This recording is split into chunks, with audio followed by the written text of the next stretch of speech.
Welcome to another of our regional Bygone series, where we take you on a trip into the past with the aid of archive cinefilm, made by local cinematographers. We begin with a film narrative set in Bishop Burton. This part of the village has changed little.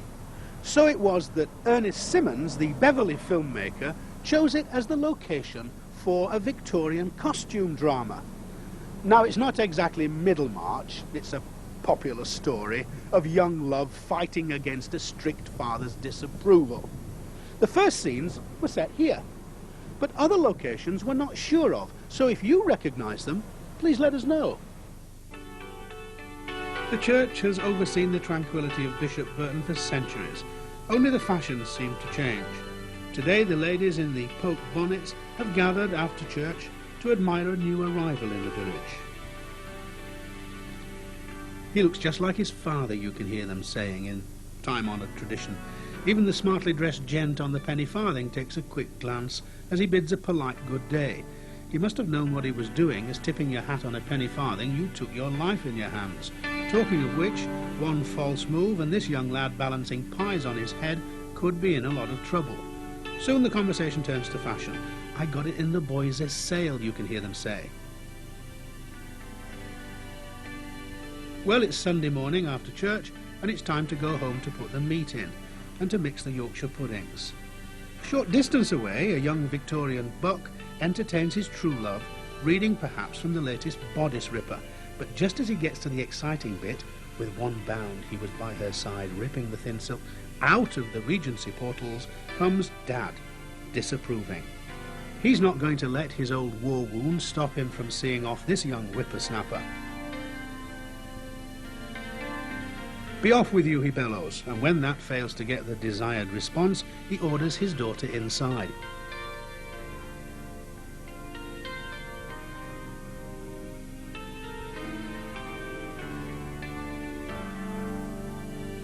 Be off with you, he bellows yet again, as he waves his cane threateningly, and never let me see you near my daughter again. But all is not lost. His loved sister emerges from the tradesman's entrance with a note for the sadly retreating lover. I'll be waiting by the bedroom window at 2 o'clock, it said. Once again the trick cyclist, and he is dangerously close to Bishop Burton Duck Pond, and the plot thickens. The go-between has gone between, and the ladders aren't there for the window cleaner.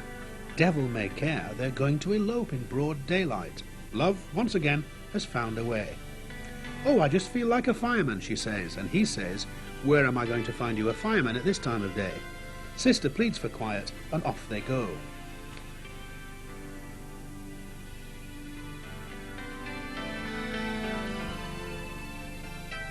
The penny farthing man is at the blacksmith's, to have a puncture mended perhaps, and no doubt to warn him of the lover's imminent arrival, or perhaps he always uses the windowsill to dismount.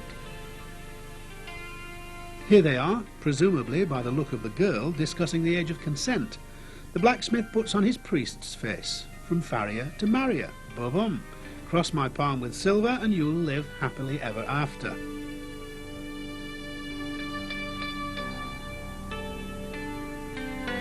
On with the ring and the deed is done. Bless you, my children, you may kiss the bride.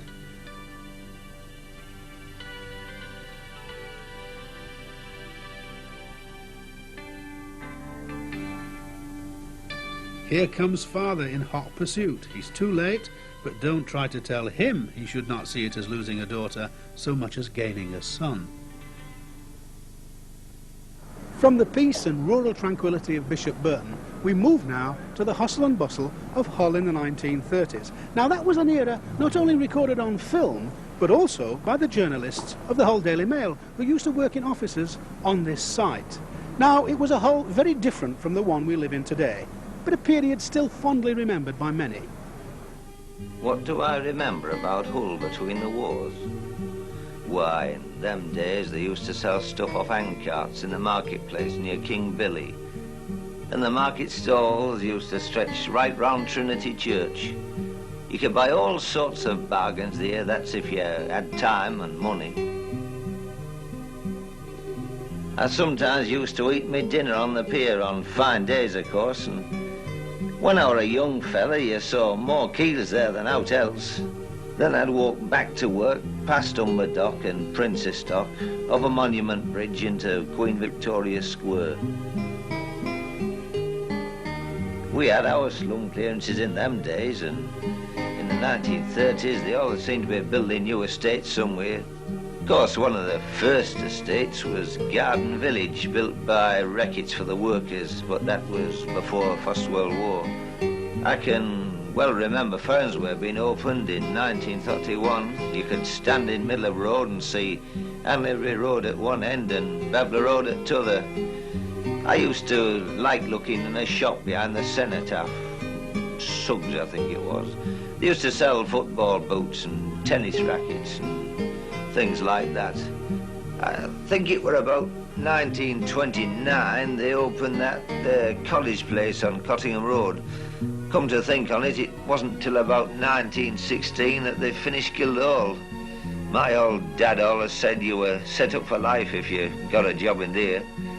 I can also remember the new North Bridge being built. It was opened, I think, in August 1931. It was a lift bridge, but the old Drypool Bridge, which was in use through both wars, was a swing bridge. For most of 1935, they were making Queen's Gardens, and R.G. Tarrant shifted Wilberforce Monument and put it where it is now. He did it for nought. He charged £half to climb to top of scaffolding and gave money to Lord Mayor's charities. I told you before I used to walk past Humber Dock and Princess Dock during my dinner hour. We used mostly for fruit in them days and passenger trade. But the bigger ships came into Alexandra Dock and King George Dock down Eden Road. You could tell which countries the ships came from by the flags that were flying, but I was never any good at that. But there was one I did get to know a bit well during war. It's one you won't see nowadays. Mind you, I should think a few flags have changed since war. The docks always seemed to look busy, but the dockers were lucky if they got 2 or 3 days' work a week, and I'm told you had to be well in with foreman fella to get any work at all. Now and then, sailing ships came into Hull. They were a grand sight with the tall masts. I used to wonder they didn't fall over with all that crop weight. Maybe the busiest things were the tugs. They always seemed to be pulling or shoving somewhere, and as Moston and Muse called, why, I think all of them did. There was always plenty of muck and smoke about. I tell you what we used to see a lot of in them days, pit props. You know, them things that propped up roof in coal mines. There was other stuff that came up river in keels. I often used to visit Rank's flour mill in my work, and on my way back I used to stand and watch them unloading. It was a grand sight, the hosses and rullies they used in them days. All gone now. You know, workers today don't know the bone.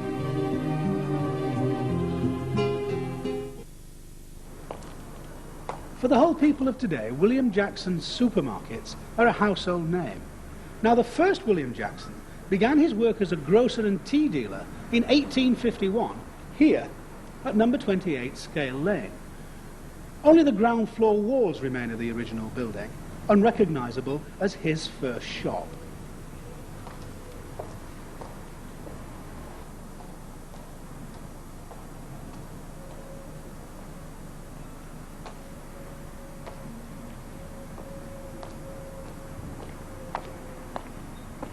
William Jackson's first grocer's shop probably looked very much like that one, just along the way from number 28 Scale Lane.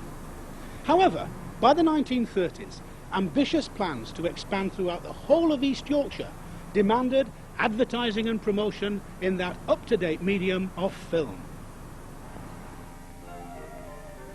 The driving force behind our great city, which is the third largest port in the kingdom, is energy personified. In the conduct of municipal affairs and social services, some of the best brains in the country are engaged, and the spirit of progress is exemplified in the far-seeing planning of new streets, wide boulevards, and utilitarian arterial roads. Come with me to the airport at Hedon and let us see the plane arriving, which runs daily to and from Manchester, Liverpool and Belfast. These passengers have had an enjoyable journey and have saved much time into the bargain. Hull people are always go ahead.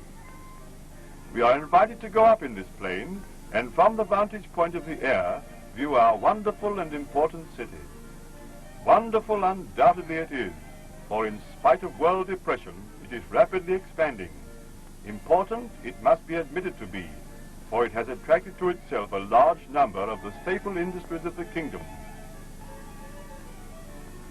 What hives of industry are the docks, dealing with the import of produce and raw materials required by 1/3 of the population of the United Kingdom, and the export of manufactured goods to all parts of the world. The export of coal is no unimportant part of the local shipping activities, and the latest equipment is here to deal with it. Our own industries make large demands on the product of Yorkshire's coalfields, which are the very best. As maximum energy is obtained from best coal, so the maximum energy is obtained from best food. Here is Hull's silo, which contains thousands of tons of beautiful golden grain, the best of which passes to these flour mills, which are a monument to one of Hull's most illustrious sons, Mr. Joseph Rank, whom the city has just honored, and in doing so has honored itself by conferring upon him the freedom of the city. Let us follow this lorry load of finest Hull ground flour to the city's largest and most modern wonder bakery. Day and night, without a break, thousands of sacks are fed into the sifter, which delivers into the waiting troughs the correct quantity for each mix. These ultra-modern kneaders represent the last word in scientific bakery plants and are so designed to eliminate handling and work the dough to that fine texture so apparent in the finished loaf. After a lapse of 2 hours, the dough has risen sufficiently and is ready for the automatic divider. Here it is divided into pieces of the correct size and weight. Whirled around on a steel spindle, it is molded and dropped into floured pockets, which carry it slowly through the sealing prover to the final molder. This traveling cradle oven, the only one of its kind in Hull, is a miracle of bakery engineering and is fueled by high-pressure, oil-fed burners. Automatically molded once again, the dough is placed in greased tins and disappears from view for 90 minutes to pass first through the final prover and then through the oven, whence it emerges in the form of golden crusted loaves. In the cooling and wrapping room, we have further evidence of enterprise and hygiene. The loaves are automatically encased in waxed paper, and for those who so desire, previously sliced as though by magic. Thus is the daily bread produced for Hull's large population.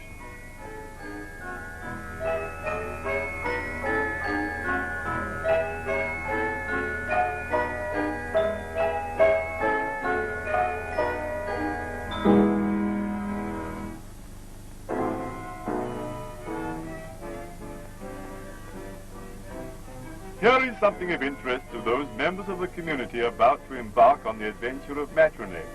Bless their young hearts. Cakes of artistic merit.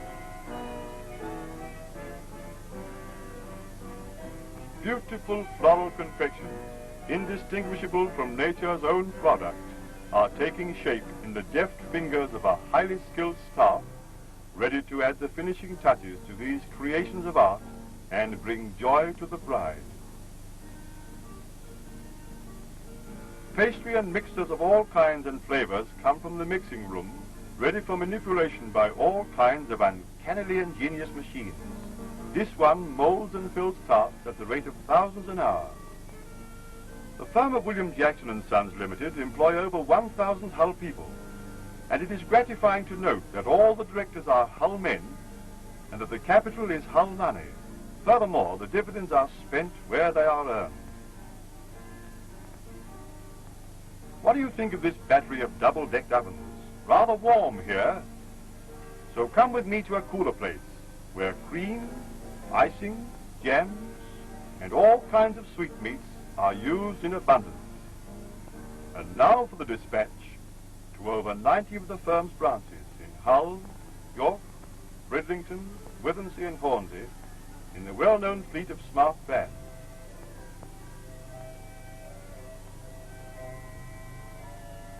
Here is the Paragon Street branch, containing a well-appointed cafe and department for bread, confectionery, grocery and cooked meats, and where an obliging staff is waiting to attend to your requirements.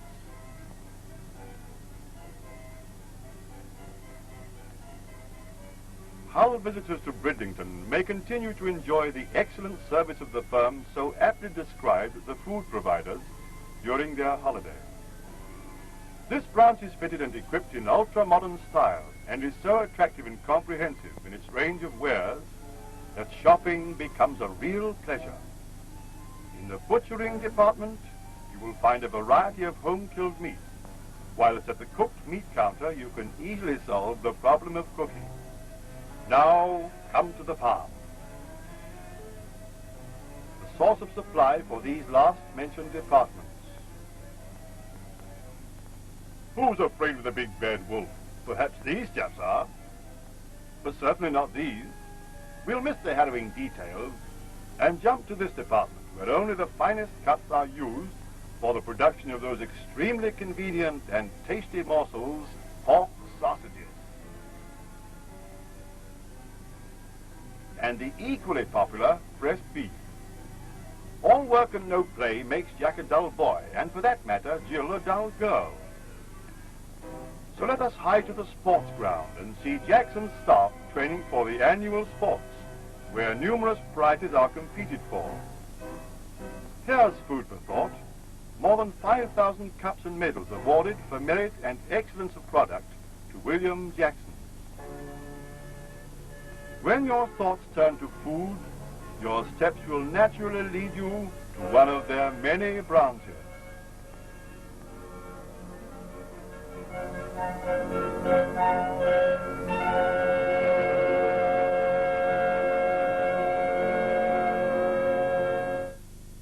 John Hymers was the rector of Brownsburton. When he died in 1887, he left, in his homemade will, an estate worth £170,000 to found and endow, in his words, a school for the training of intelligence in whatever social rank it may be found amongst the vast and varied population of the town and port of Hull. Now, a legal loophole in the will initially almost prevented the foundation of the school. But after all, in 1893, Hymers opened its doors, these doors, to its first pupils, all boys. Hymers College, as it's now called, took its first girl pupil, Hilary Atkinson, in 1971, and the college is now fully co-educational. Its enviable academic achievements have been matched equally by sporting prowess, with hockey now challenging for top honours with the more traditional sports. In the 1930s, sporting achievement on the cricket pitch was signified by the wearing of the red blazer, but on open days the competition was somewhat more light-hearted than usual.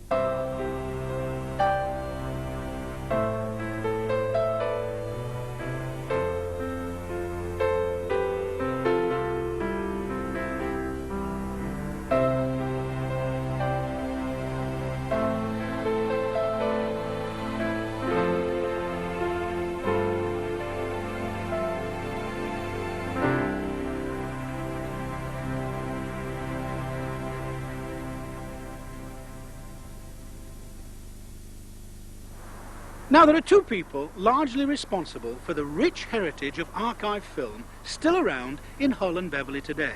The first, Ernest Simmons. He used to run the Playhouse Cinema in Beverley, and much of his work can be seen in the video Beverley Bygones. The other was Reginald Charles Boards. He used to live here in Cottingham.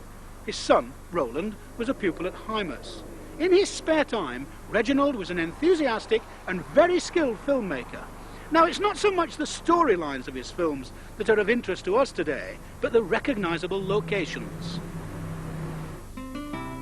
Driving the beautiful vintage Armstrong Siddeley is Betty, played by Reginald's daughter Vera. She's on her way to the Royal Infirmary to see her father, Mr. Donington, who's been taken suddenly ill, but she's held up at the Thwaite Street level crossing. Meanwhile, the ambulance taking her father to the Royal Infirmary in Prospect Street arrives. Prospect Street looks somewhat different today, thanks largely to a certain Mr. Hitler and the city planners of the 1970s.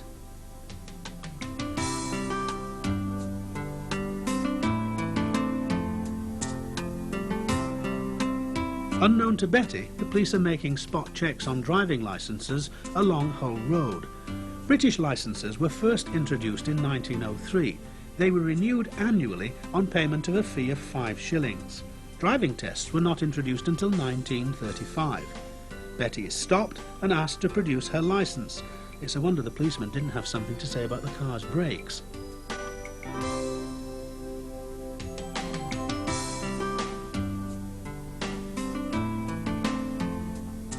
The licence Betty produces is that of her father, Mr. Donington, now a casualty in Hull Infirmary.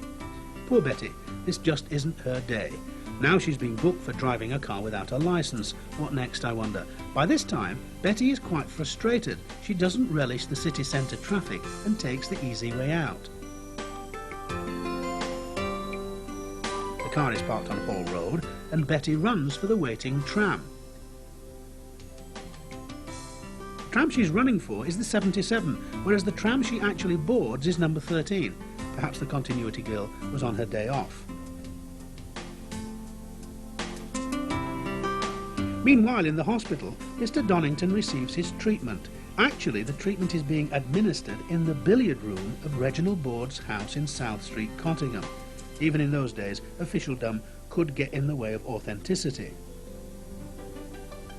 Betty's tram turns right at the bottom of Cottingham Road onto Beverley Road.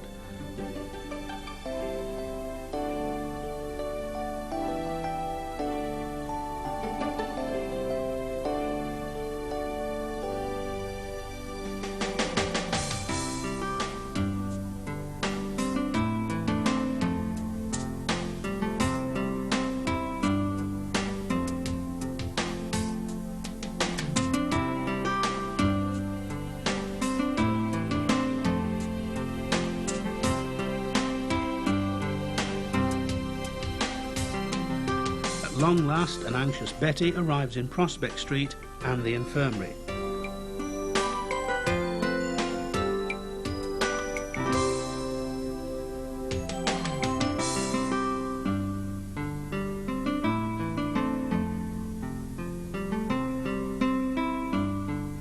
Her father is seriously ill, and the doctor is reluctant at first to let Betty talk to her father, but Mr. Donington beckons weakly and whispers his last farewell to his loving daughter.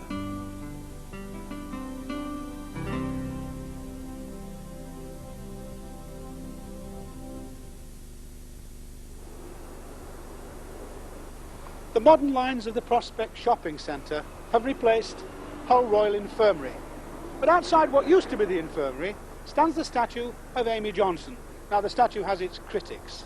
There are some who say it doesn't do justice to Hull's heroine, but it's the only one we've got, so we'll leave it up to you. Now, Amy was born in 1903 at 154 St George's Road. The family moved from St George's Road to Boulevard, where she went to school, what's now Kingston High School. Leaving Boulevard, they went to Alliance Avenue and then to Park Avenue. And Amy left Hull from Park Avenue for London, and there she took up flying. And it was in 1930, May 24th, when she took aviation and the world by storm. She flew to Australia solo. It was scenes like these in 1929 at Stag Lane Aerodrome, Edgware, that reminded the 24-year-old Amy Johnson of her first flight from Hull's Endyke Lane airfield, and prompted her to park with 30 bob for her first flying lesson. It didn't go well. Her instructor told her she was absolutely hopeless, but she stuck with it. And when an evening news reporter wandered onto the airfield looking for a story, he was introduced to Amy, the typist who said she wanted to fly to Australia. The following morning, the press descended on the airfield in strength, and a rather bemused Amy soon found herself on a media treadmill and she couldn't get off. The Daily Mail bought her story for £2,000, a plane was found, and on May 5th, 1930, she was off. 23 days later, she landed at Port Darwin, Australia, an international celebrity.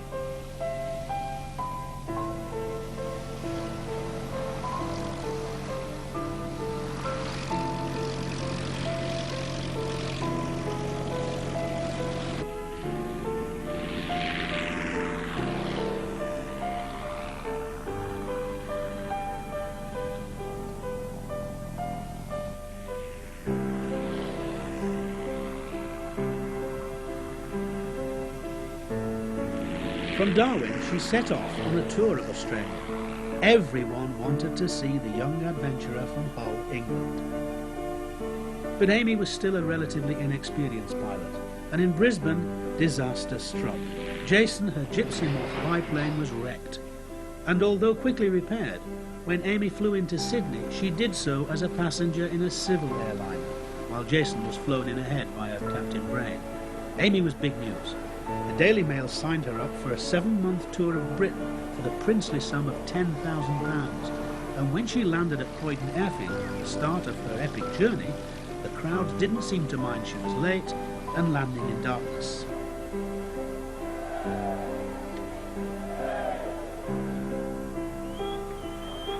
Two days later, the crowds went berserk as Amy dined in style at Savoy, but the biggest welcome of all awaited her back in Hull.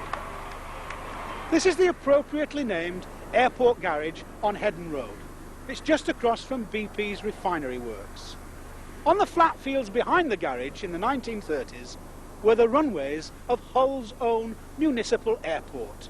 It was a grand visionary enterprise that never quite materialised. They even used to build airplanes here. For the people of Hull, there was a very special treat. Piloting Jason for the first time since her crash at Brisbane, Amy Johnson landed here to a rapturous reception. She was already a star. They even wrote a song about her.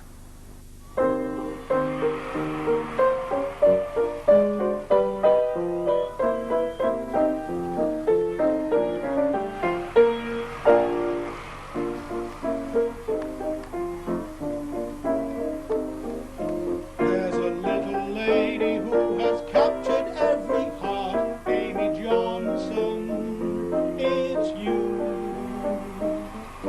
We have watched and waited since the day you made your start, Amy Johnson, it's true. Since the news that you are safe has come along, everyone in town is singing this love song. Amy, wonderful Amy, how can you blame me for loving you? Since you've won the praise of every nation, you have filled my heart with admiration. Amy, wonderful Amy, I'm proud of the way you flew. Believe me, Amy, you cannot blame me, Amy, for falling in love with you. But the price of fame was soon to become a burden for Amy, and the pressure proved too much. She was unable to complete her obligation to the Daily Mail, and she even hid Jason in a barn to prevent it from being sold off as part of the sponsorship deal. But after a period of recuperation, Amy was soon back in the air.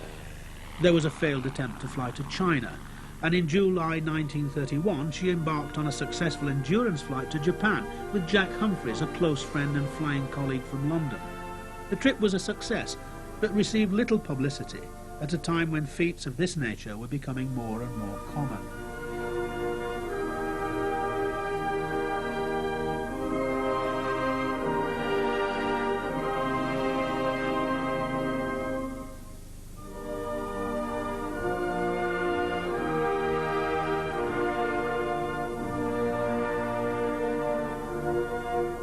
In March 1932, Amy went on holiday to South Africa, where she met another aviation adventurer, Jim Mollison.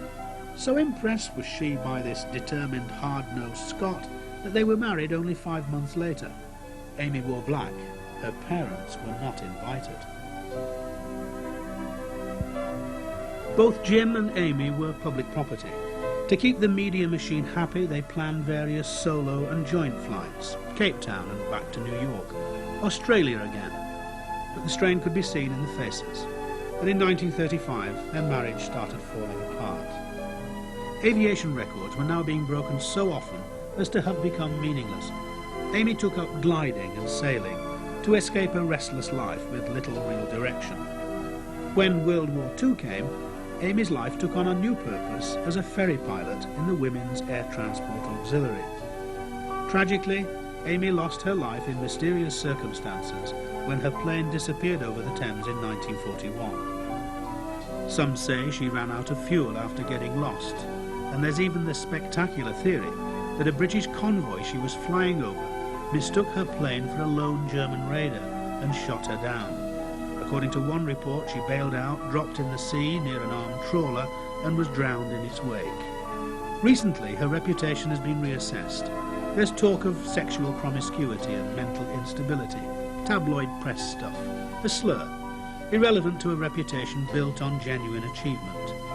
Her real contribution to air-mindedness and to the history of aviation cannot be understated. Hull lost one of its favourite daughters, a real heroine, and it's for this that she'll be remembered.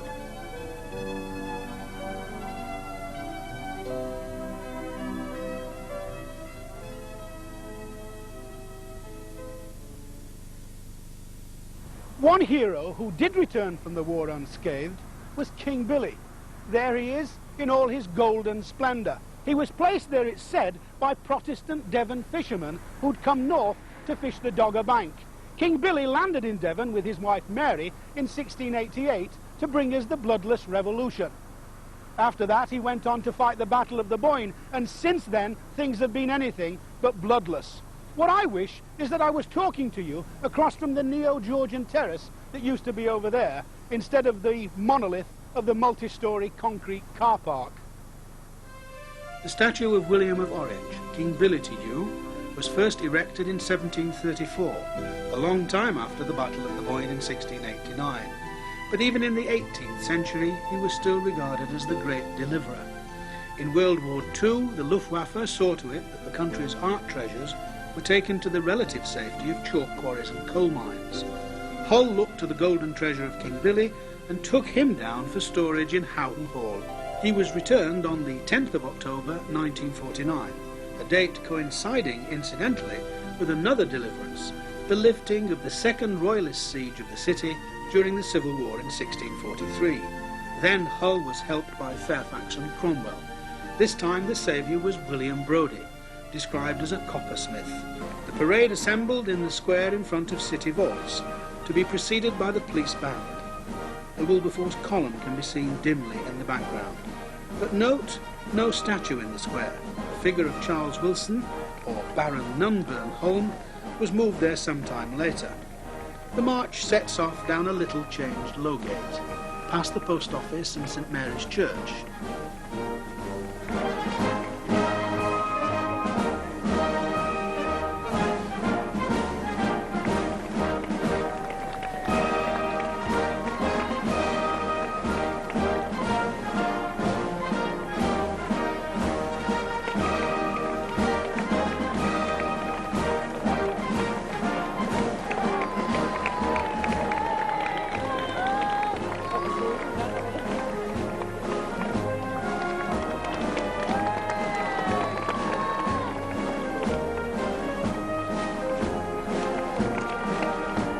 The Lord Mayor of the day was Alderman J. Henson, JP, with Rupert Alec Smith as Sheriff. The parade is now passing a rather curious building in Marketplace, outside Holy Trinity. Was it a police box, a bus shelter, a shelter for taxi drivers perhaps? The little shops on the east side of Marketplace have gone, to be replaced by the bank building built of mirrors. In those days, Marketplace was a shopping street, rather than a highway to a public toilet, a bridge and a dual carriageway. Incidentally, the public toilet has just been elevated to ancient monument status. Billy will be pleased, for the legend is that he pops into it after supping a couple of pints in his namesake pub across the road before returning to his plinth.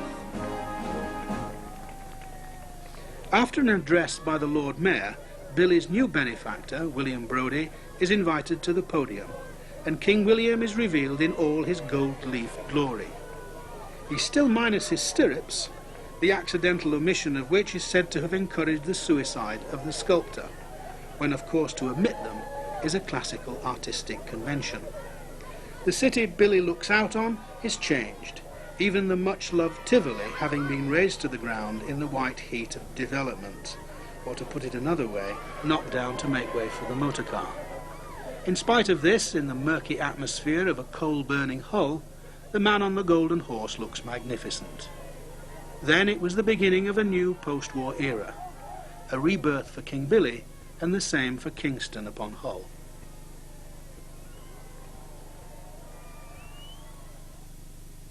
The demobbed servicemen and women came back to a city devastated by the Blitz, but they soon returned to their pre-war occupations, not the least of which was public transport. This is the entrance and what's left of the administration block of a large building that used to house the once familiar trams, buses and trolleys. In spite of the war, Hull had not lost a sense of civic pride, and as we see in this film, a great care was taken to encourage a sense of public service in trolleybus crews. In this training film, our model conductor and his driver report to work, promptly of course, at the office building in front of the depot. Just in case they've forgotten to shave, there's a large mirror. After all, in the words of the manual, your smart appearance commands respect, stimulates confidence and promotes personal and civic pride. Vanity intact, it's time to collect the ticket box and check out your vehicle.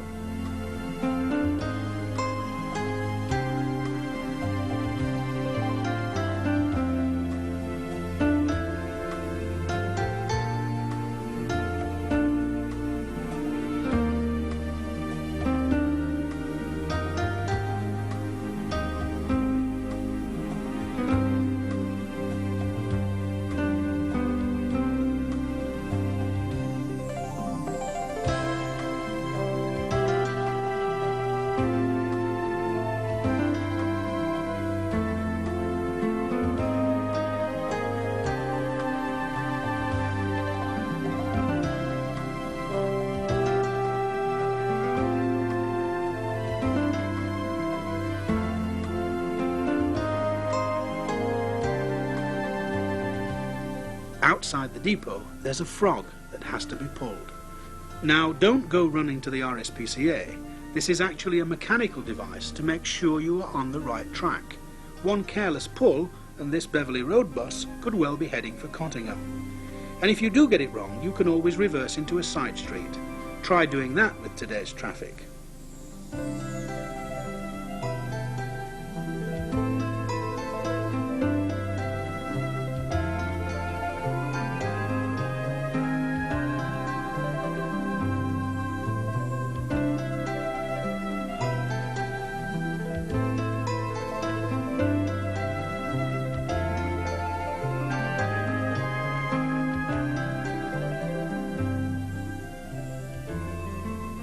Fares, please. It's a call so familiar to us older generation, but one sadly consigned to history in these days of the one-man operation.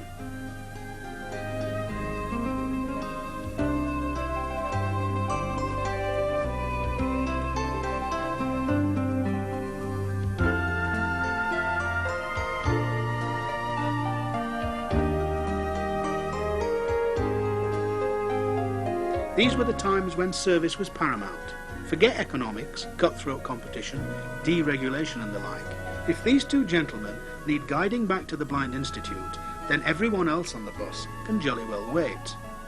And wait you had to when the trolleybuses, even these ultra-modern coronation types, became de-wired, as they were sometimes prone to do.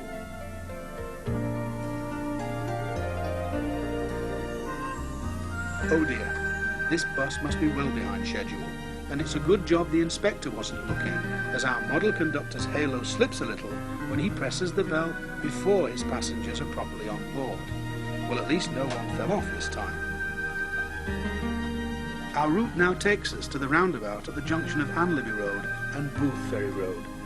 Business is obviously poor at the posh end of town, as the bus is empty. Still, that gives our model conductor an ideal opportunity to check for lost property.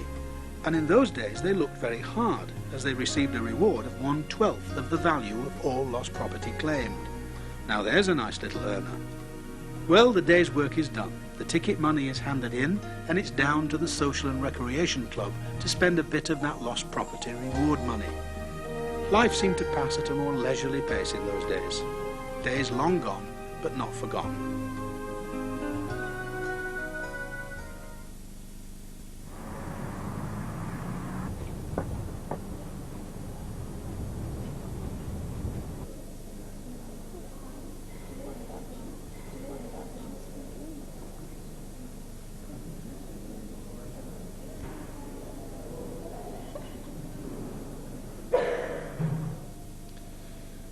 Hull University can count over 14 MPs as graduates, among them Bob Cryer, Chris Mullen, Roy Hattersley and Kevin McNamara.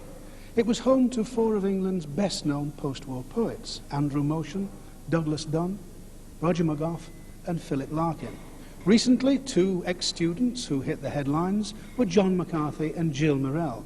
Their love story transcended John McCarthy's imprisonment and kidnap in the Lebanon. In the 1957 Visitors book, there's a notorious signature, Anthony Blunt. But the antics of the first university rag week of 1929, in these days of political correctness, could not perhaps be repeated. The Fuzzy Wuzzies have just landed down dock and they're moving into the city centre, attacking cars and demanding money at Spear Point.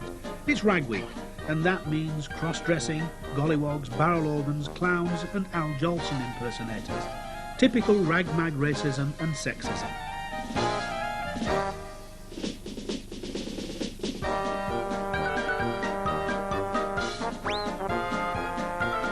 The stagecoach is in town, and I'd rather be on it than this state-of-the-art roadster.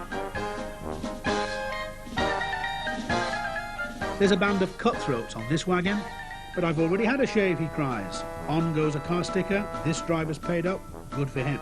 It's chaos. The gypsies run one way, the nurses the other. Who's chasing who? I wouldn't mind chasing this young lady myself. She's using a more genteel approach, but it works. The Pearly King is a long way from the Old Kent Road, but he'll get a handsome ransom for this innocent bystander. The Ku Klux Klan have just bought their outfits from Willis's and head off into town looking for trouble, inspired by D.W. Griffith's Birth of a Nation. The police sergeant's busy trying to restore order after the appearance back from Loch Ness of the Humber River monster.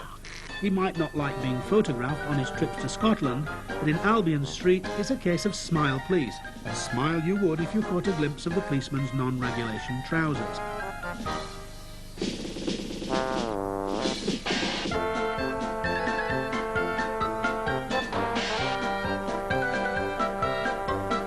In those days, Daddy would have to be somebody in the city.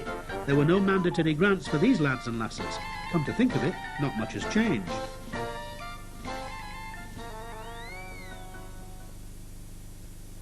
The Blackburn Buccaneer is a modern memory for many workers here at the British Aerospace Factory at Brough. She was originally designed for the Fleet Air Arm in the days when Britain could still afford large aircraft carriers. She's performed many roles, including the bombing of the Torrey Canyon and high-risk missions over the Gulf. She's said to be a pilot's aeroplane, immensely strong, a sturdy workhorse, and highly engineered. The kind of aircraft that's capable of taking a lot of flak and still getting home. The future of this factory is now closely linked with another modern classic, the Hawk. But when it came to choosing a traditional Sentinel, there was no contest.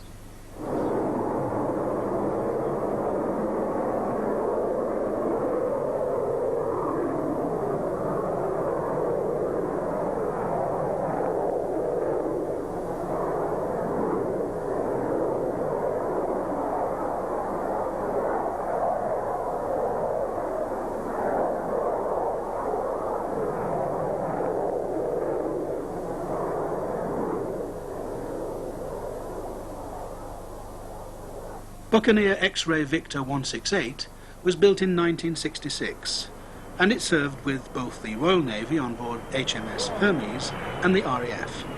It flew into Brough from its base at Lossiemouth in October 1993, landing on the runway, considered too short for safety, with the aid of portable arrestor gear, before taxiing to a justly deserved media reception.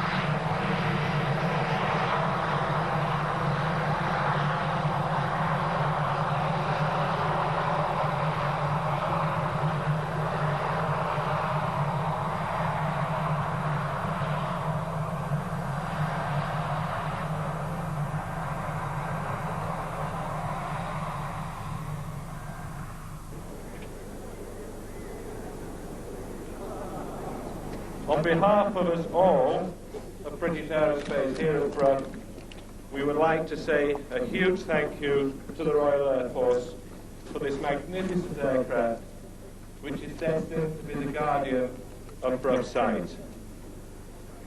The superb and spectacular landing by the pilot, squadron leader Rick Phillips, and the navigator group captain Nigel Maddox that we've just witnessed is a testament to the skill and support of everyone who has played a part in the successful arrival of this aircraft today. And now I'd like you, the two of you, to join me in a toast and to say thank you once again for the safe arrival of the plane. Thank you very much.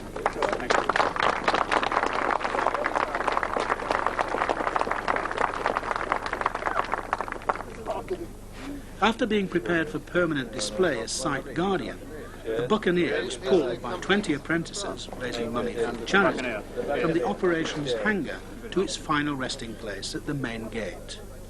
She's dedicated to the 4 aircrew, flight observers, John Joyce, Gordon Copeman, Trevor Dunn, and test pilot Sailor Parker, who lost their lives during development tests at home on Spalding Moor.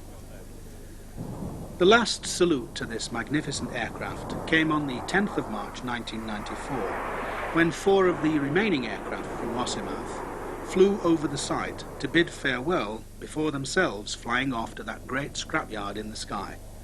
For Brough, it was the end of an era.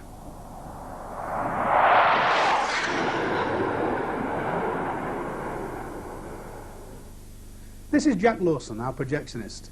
He's working on restoring a vintage 35mm projector that we'll be running more films through for our next video. In the meantime, if you know of any archive cine material on whatever standard, 8mm, 9.5, 16, or even for our faithful 35mm, get in touch. Our address is on the cover. So from us all here, goodbye.